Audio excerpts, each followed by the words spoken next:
ভারতীয় রেলে আরপিএফ রিক্রুটমেন্টের বিজ্ঞপ্তি ইতিমধ্যে প্রকাশিত হয়ে গেছে, যার ফর্ম ফিল আপও কিন্তু শুরু হয়ে গেছে। তো রেলওয়ে রিক্রুটমেন্টের বোর্ডে কনস্টেবল, এসআই এবং সাব ইন্সপেক্টর পদের রিক্রুটমেন্টের দুটি নতুন নোটিশ পাবলিশড হয়েছে। তো চলো সেই নতুন নোটিশগুলো পড়ে দেখা যায়। CN number 01/2024 sub inspector executive frequently asked question. আচ্ছা, তো আমাদের কিন্তু এখানে 1 থেকে টোটাল 54টা কোশ্চিন আছে, 54টা কোশ্চিনে কিন্তু অ্যান্সার আছে।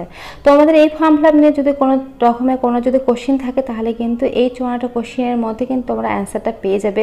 তোমাদের যদি ফর্ম ফিল আপ নিয়ে কোনো রকম যদি তোমাদের কোশ্চিন থাকে, বা তোমাদের কোয়ালিফিকেশান, যোগ্যতা, বা তোমাদের এক্সাম ফিস, পরীক্ষা থেকে শুরু করে সমস্ত কিছু, পরীক্ষার ডেট থেকে শুরু করে এভরিথিং, তোমাদের যদি কোনো রকম কোশ্চিন থাকে, তো সেই সমস্ত কোশ্চিনে কিন্তু অ্যান্সার তোমরা পেয়ে যাবে। এখানে কিন্তু টোটাল 1 থেকে 54টা পর্যন্ত কোশ্চিন আছে, 54টা কোশ্চিনে কিন্তু অ্যান্সার রয়েছে। এটা সাব ইন্সপেক্টরের তরফ থেকে কিন্তু দেওয়া হয়েছে। এরপর আমি তোমাদের কনস্টেবলের কিন্তু দেখিয়ে দেবো। কনস্টেবলের ক্ষেত্রেও কিন্তু একই আছে। তো এখানে দেখো পরপর কিন্তু নাম্বার ওয়াইজ কিন্তু সব পরপর আছে, প্রত্যেকটা কোশ্চিনের অ্যান্সার কিন্তু নিচে নিচে দেওয়া আছে। তোমাদের যদি কোনো রকম ডাউট থাকে, তাহলে কিন্তু তোমরা এখান থেকে সেই ডাউটটা ক্লিয়ার করতে পারবে।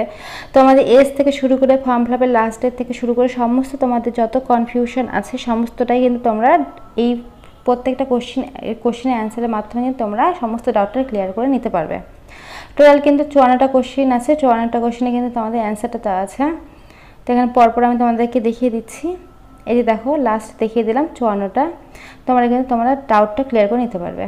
সেকেন্ড নোটিশ আছে সিএন নাম্বার আরপিএফ 02/2024 কনস্টেবল। এটা কনস্টেবলের জন্য। কনস্টেবলের তরফ থেকে যদি তোমাদের কোনো রকম যদি কিওয়ার্ডস থাকে, অর্থাৎ কোনো রকম কোশ্চেন যদি থাকে তোমাদের ফর্ম ফিল আপ নিয়ে, বা তোমাদের এক্সাম ডেট নিয়ে, বা তোমাদের হচ্ছে ফিস এবং তোমাদের এজ থেকে শুরু করে সমস্ত কিছু, যদি কোনো রকম তোমাদের কনফিউশন থাকে, কোশ্চিন থাকে, তাহলে কিন্তু তোমরা এই প্রত্যেকটা কোশ্চিন এবং অ্যান্সারটা আছে, এখান থেকে কিন্তু তোমরা সমস্ত তোমাদের কনফিউশনটা ক্লিয়ার করতে পারো।